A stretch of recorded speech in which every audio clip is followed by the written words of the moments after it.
올해 우리 표가 사랑으로 섬기고 생명으로 열매 맺는 교회입니다. 지난 주일날 이제 사랑으로 섬기는 이야기를 했었고, 오늘은 이제 이어지는 생명으로 열매 맺는 교회에 대한 말씀을 함께 나누려고 합니다. 창세기 41장에 보면은 그 당시에 최대 강대국이었던 애굽 나라의 왕이었던 그 바로가 꿈을 꾸게 됩니다. 근데 비슷한 꿈을 두 번을 겹쳐서 꾸게 됩니다.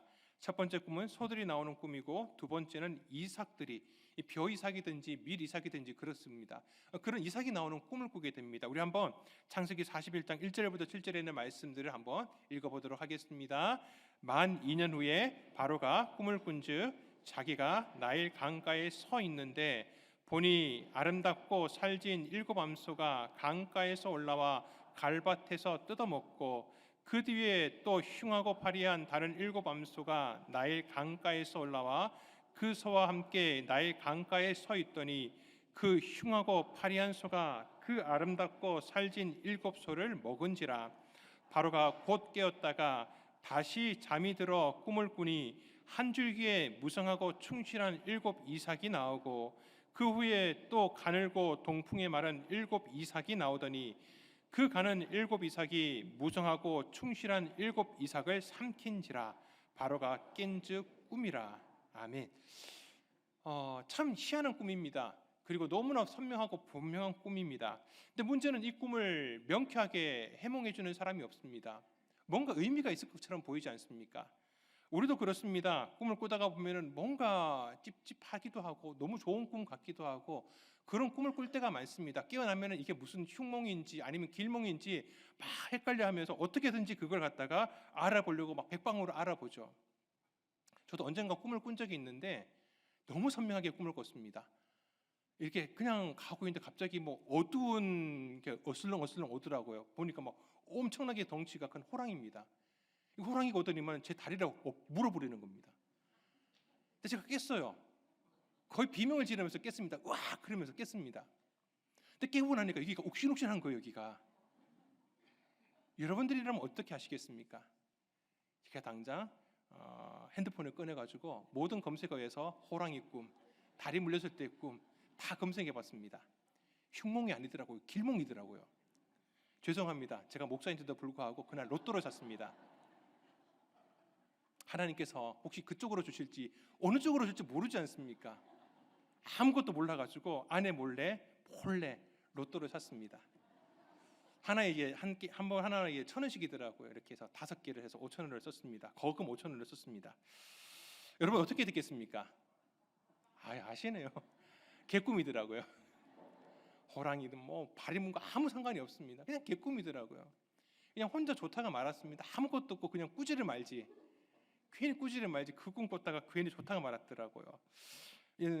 여러분들 저만 그런 게 아닙니다. 여러분들도 뭐 호랑이 나오고 돼지 나온다고 좋아하지 마십시오. 대부분이 다 개꿈입니다.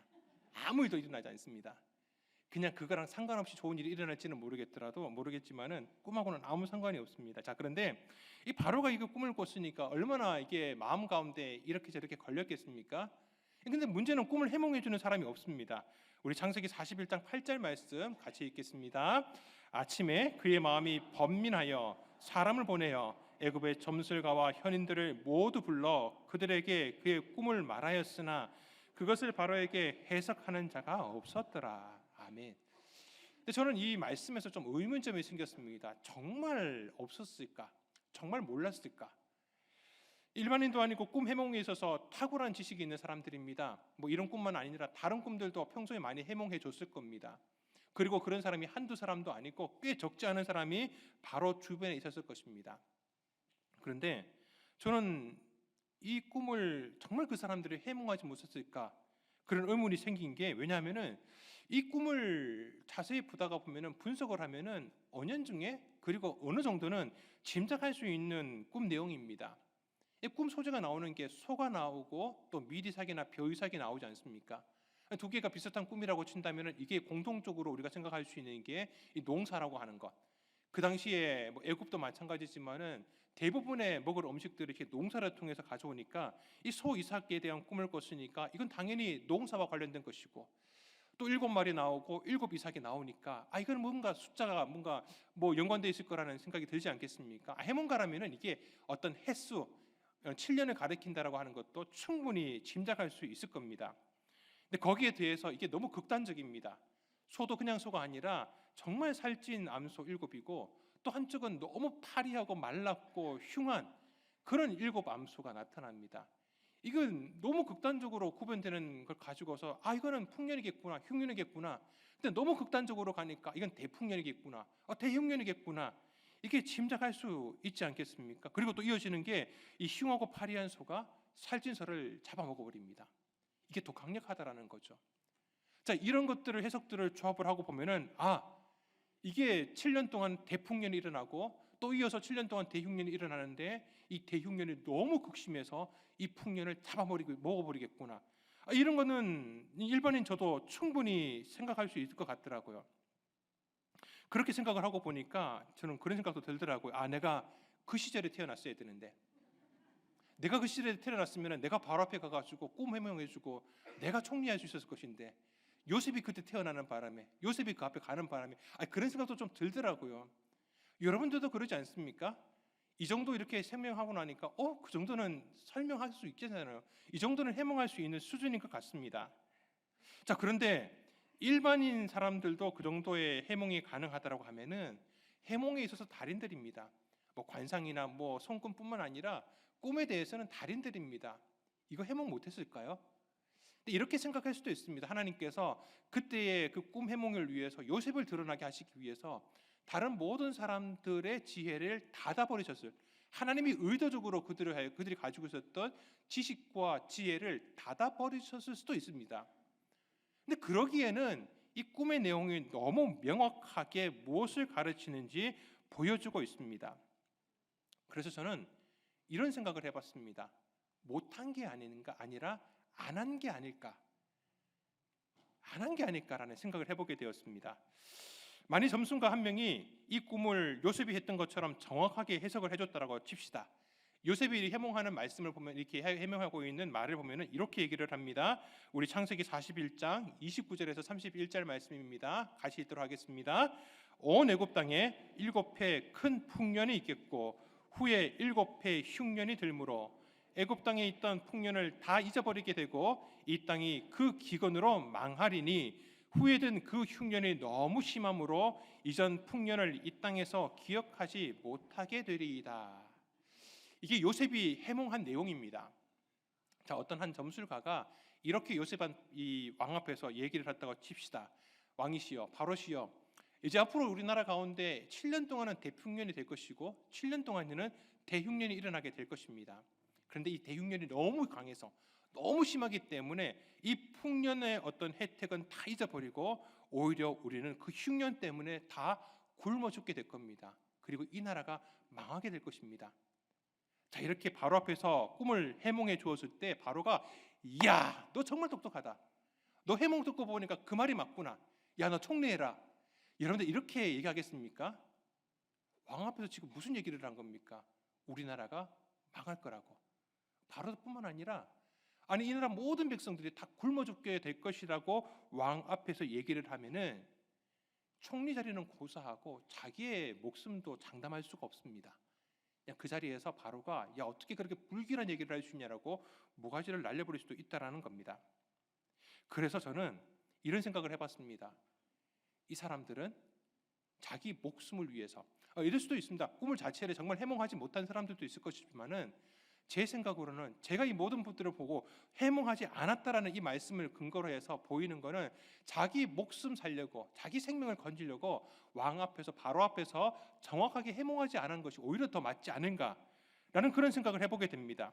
자, 이제 그렇게 아무도 해석을 내놓지 못하는 상황 가운데에서 술 맡은 관원장이 자기의 지난날의 기억을 하면서 이 요셉을 왕 앞에 데려다 놓습니다. 이 사람은 지금 감옥에서 갓 나온 범죄자입니다. 그리고 얼마 전까지만 하더라도 어느 한 신하의 그 가정에 있는 노예였습니다. 노예였다가 범죄자였던 사람이 지금 바로 앞에 서 있는 겁니다. 자, 그 사람이 지금 바로 앞에서 그 뜻을 명확하게 해석을 합니다. 그리고 요셉의 말을 들은 바로는 그 자리에서 요셉을 총리로 임명합니다. 요셉을 총리로 임명하면서 바로는 이렇게 얘기하고 있습니다. 우리 창세기 41장 38절 39절 말씀 같이 읽도록 하겠습니다. 바로가 그의 신하들에게 이르되 이와 같이 하나님의 영에 감동된 사람을 우리가 어찌 찾을 수 있으려 하고 요셉에게 이르되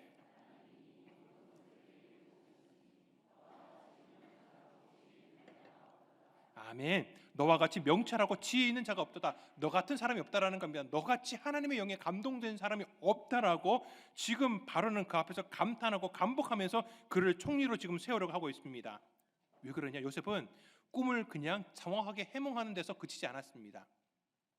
이어지는 말씀에 보면은 그는 이 땅이 그근으로 망할 것이라는 말씀으로 끝나지 않고 그렇게 이 나라 가운데 다가오고 있는 그 어두운 그림자, 그 사망의 운명 앞에서 이걸 어떻게 준비해야 되는지 그런 대응 방법, 한 나라에 대한 대응 방법이니까 국가 정책이 되겠죠.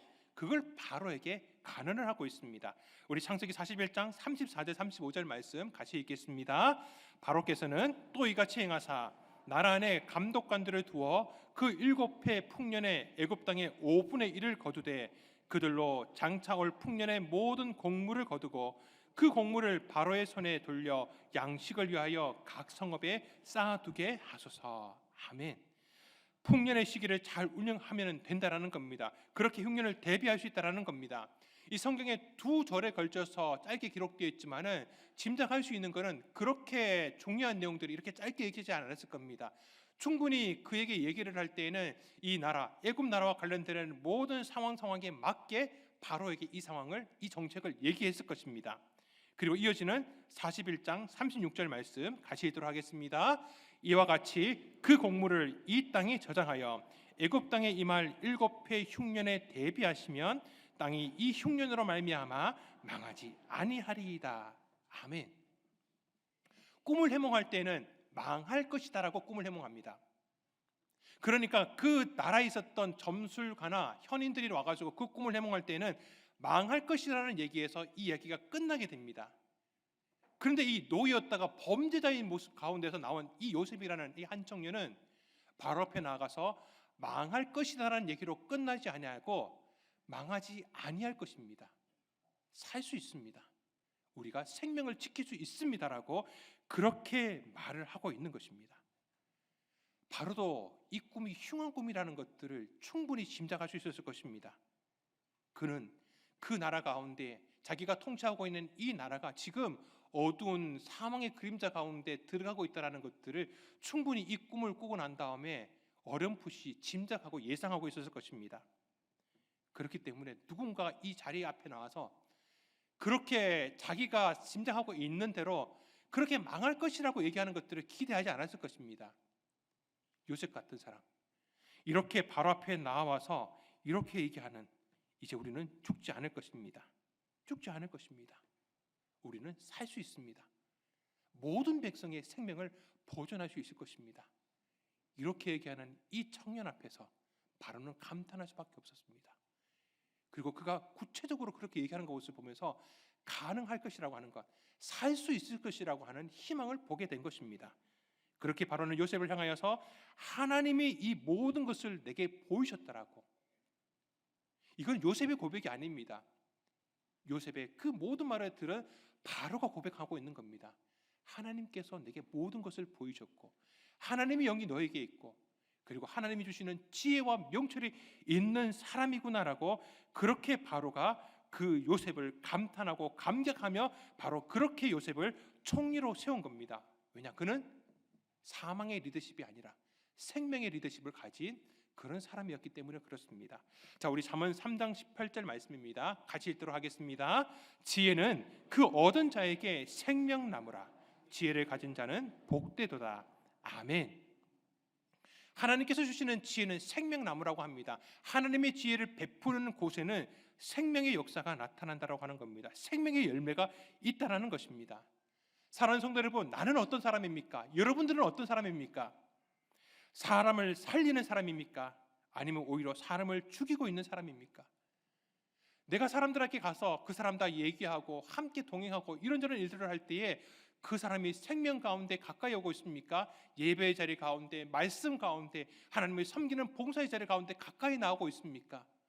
혹은 내가 말하면 말할수록 그 사람이 점점 멀리 떠나고 있습니까?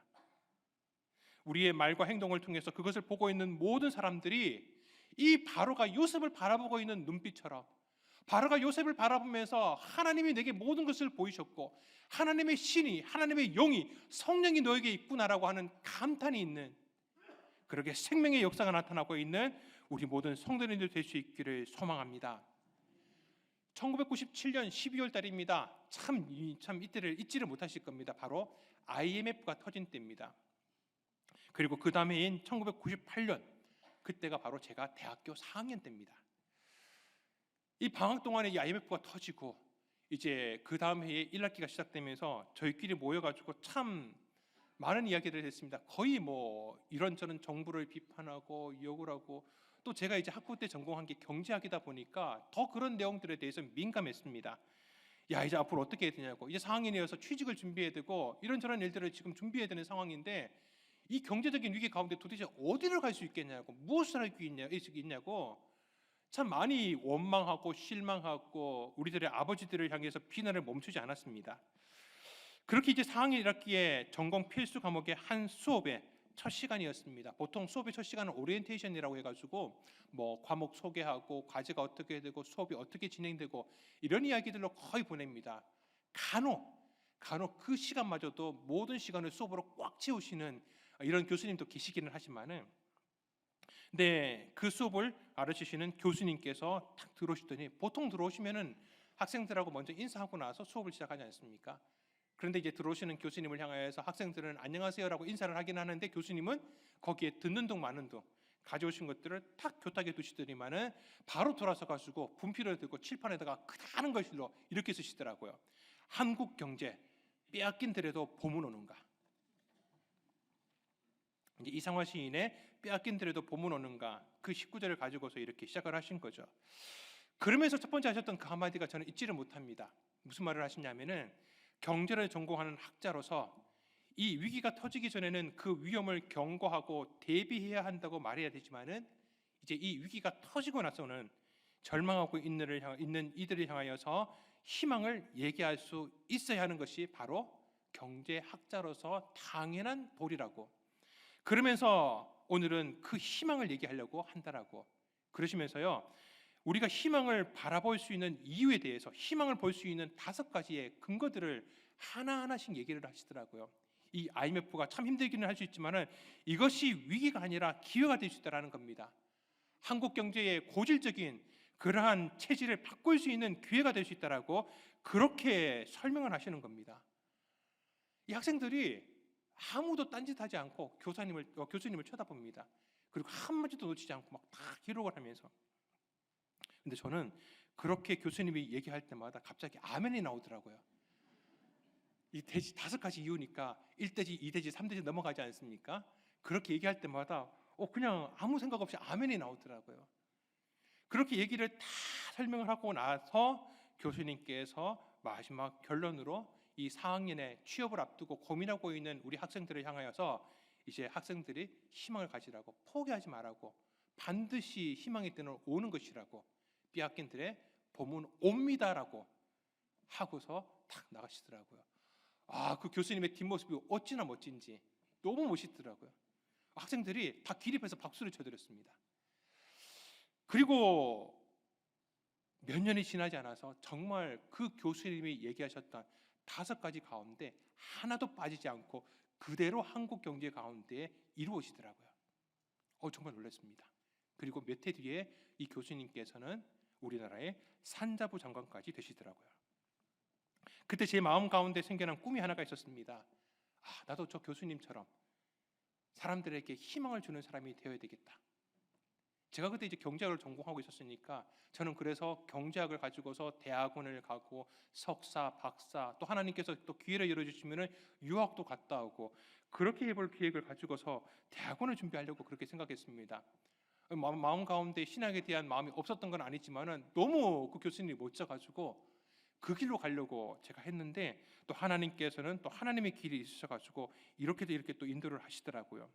근데 제가 그 교수님이 들었던 그 희망에 대한 이야기, 내가 그 희망을 주는 사람이 되어야 되겠다라고 했던 그 희망이라는 단어가 점점 시간이 지나면서 희망이라는 단어에서 생명이라는 단어로 바뀌게 되었습니다. 나도 누군가에게 생명을 전하는 사람이 되어야 되겠다. 그래서 절망 가운데 있고 어두운 그림자가 있는 가운데 모든 것을 포기한 사람들에게 내가 생명을 전할 수만 있다면 얼마나 멋질까, 얼마나 좋을까. 그냥 그때는 멋진 것만 생각했던 것 같습니다. 그런데 지금 와서는 그렇게 생명의 한 구절이라도 전할 수 있고 단 한 줄기의 빛의 희망만 보여줄 수 있다면 얼마나 주님 앞에 이렇게 쓰임 받는 게 감사한 일일까 라는 그런 생각도 해보게 되었습니다. 우리가 무엇이 옳고 그른지 판단하는 것은 우리에게 어느 정도의 지식과 상식만 있으면 충분히 가능한 일입니다.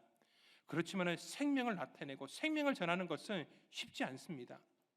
우리가 생각을 해보면 다른 사람을 비판하는 것, 판단하는 것 너무 쉽죠. 잘못하는 것 지적하는 것만큼 쉬운 일이 없습니다. 근데 비판이 아닌 긍정적인 말, 그리고 칭찬하는 말, 그 사람을 세워주는 말을 하는 것은 너무나 어렵다는 것, 우리는 너무나 잘 알지 않습니까? 나는 어떤 사람입니까? 이렇게 생명을 나타내고 생명의 열매를 맺게 할 수 있는 것은 사실 아무나 할 수 없는 일인 것 같습니다.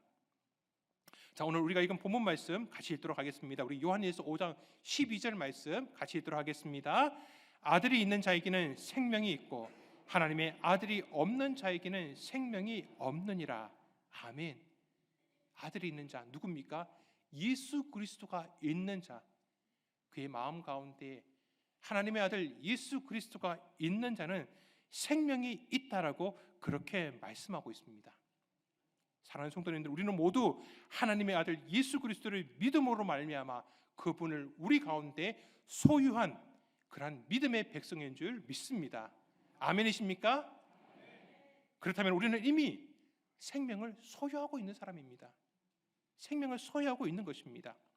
이미 그것만으로 우리는 그냥 아무나가 아닙니다. 그리고 생명에는 몇 가지 특징이 있습니다. 생명이 있는 것은 반드시 자라난다라는 겁니다.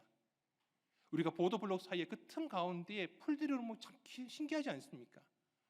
아무것도 없고 거기에 모든 것이 다 짓밟혀 있다라고 생각하는데 그 틈으로 생명이 있는 것은 반드시 비집고 나오더라는 겁니다. 그리고 또 한 가지는 생명이 있으면 반드시 열매와 결실이 있다라는 겁니다. 우리 요한일서 5장 13절 말씀 같이 읽도록 하겠습니다. 내가 하나님의 아들의 이름을 믿는 너희에게 이것을 쓰는 것은 너희로 하여금 너희에게 영생이 있음을 알게 하려 함이라. 아멘. 사랑하는 성도 여러분, 우리에게 영생이 있는 줄 믿습니다. 생명이 이미 우리 가운데 있는 줄 믿습니다. 또한 그 생명의 능력마저, 자라는 능력, 그리고 열매를 결실을 맺는 능력 또한 우리 가운데 하나님께서 함께 주신 줄 믿습니다. 문제는 그걸 나만 모르고 있다라는 겁니다. 사탄 마귀도 너무나 잘 알고 있습니다. 그래서 우리가 그 생명 가운데 열매를 맺는 것을 어떻게든지 못하게 하기 위해서 막서 있습니다. 방해합니다. 그래서 그 생명 가운데 나아가는 것들을 자꾸 뒷걸음치게 만듭니다. 지난 금요 예배 때 말씀드렸던 그 삼손의 이야기처럼 그냥 이번 한 번쯤은, 이것만큼은, 이것 정도는 이렇게 생각하도록 만들어서 계속 한 걸음씩 한 걸음씩 한 걸음씩 뒷걸음치도록 만듭니다. 그러면서 생명으로 열매 맺는 것에 대해서 무뎌지도록, 무감각해지도록, 나와 상관이 없는 것처럼 그렇게 나를 저 끝으로 몰아붙이는 겁니다. 오히려 우리는 거기에 반해서 한 번 더 예배 자리에 나오고, 우리가 말씀을 읽을 때에도 한 장의 말씀들을 더 읽고, 기도를 할 때에도 우리가 한 번 더 기도하고 하나의 기도 제목을 놓고서 더 기도하는 그런 모습을 나아갈 때 그 뻗는, 그 한 번 더 뻗는 그것을 통해서 그 가운데 열매가 맺히는 줄 믿습니다. 여러분들 포도나무를 보셨습니까?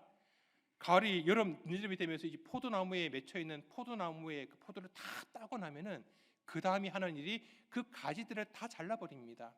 그래서 기둥 하나만 멍하게 서 있습니다. 저게 뭔가 싶죠. 근데 그 다음 해가 돼가지고 봄이 되고 여름이 되면서 그렇게 기둥밖에 없는 거기에서 가지가 나옵니다. 새로운 가지가 나옵니다. 그리고 그렇게 새롭게 나온 가지에서 열매가 맺히는 겁니다.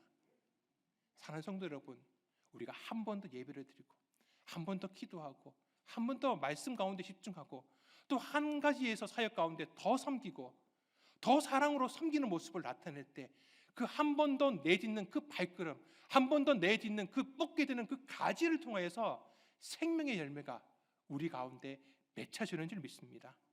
하나님, 나의 한마디가 생명을 살리는 입술이 되게 하여 주옵소서. 하나님, 나의 이 섬김을 통해서 영혼을 살리는 그런 하나님의 역사가 나타나게 하여 주시옵소서. 우리가 그 모습을 생각하면서 그렇게 한 번 더 섬기고 주 앞에 나옴으로 통하여서 2024년도 우리가 생명으로 열매 맺는 교회를 꿈꾸고 있습니다. 하나님, 나를 통하여서 그 생명의 열매가 풍성에 맺힐 수 있는 우리 평내교회, 우리 가정, 그리고 우리 모든 삶의 처전, 우리 대한민국 나라가 되게 하여 주시옵소서. 그런 은혜 풍성한 우리 모든 성도님들 될 수 있기를 주님의 이름으로 축원합니다.